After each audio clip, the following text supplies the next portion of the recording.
When you're visiting with somebody, how often do you ask about their life versus spewing out information about your own?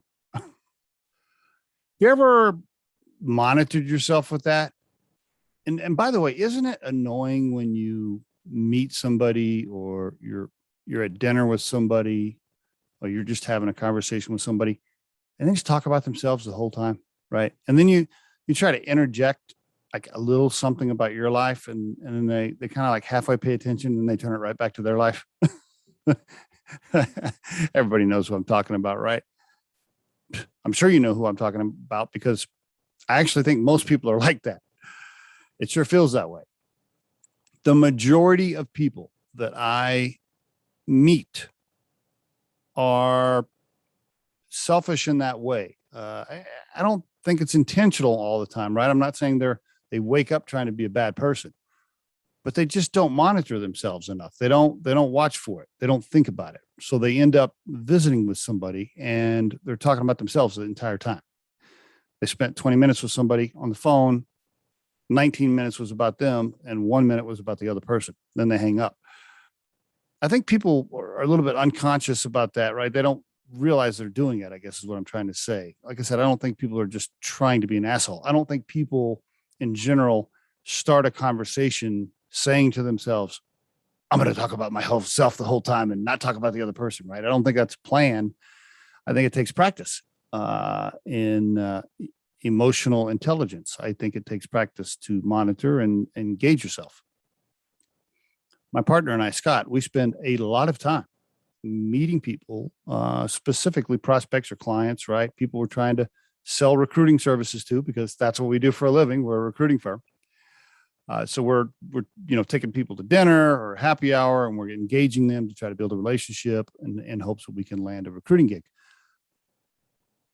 So often we meet people and it's just all about them, right? And they rarely ask us any questions about our lives. I mean, we'll walk away from a dinner sometimes and I'll know all their kids' names, how old they are, where their family's from, whether or not their parents are alive, where they went to college, whether or not they went to the prom alone when they were in the high school. Man, I'll know everything. their dog's name. And they won't hardly know anything about us. Now, sometimes that's my fault, right? Because I ask a lot of questions and I don't really give them a chance. I'm very inquisitive that way because I interview people for a living. So I'm naturally curious about people. So when you meet me or you're around me, you'll find it difficult to get questions in because I'm peppering you with questions. So some of it's my own fault. But anyway, recently I had a dinner with a wonderful person. I'm not sure he's comfortable. He'll be comfortable me calling out his name on here on the podcast. I'm not going to mention who he is, but Scott and I had dinner with somebody recently, and it was so refreshing. It was so refreshing. Scott calls me afterwards, right? Like we leave dinner. Scott gets in his car. I get in my car.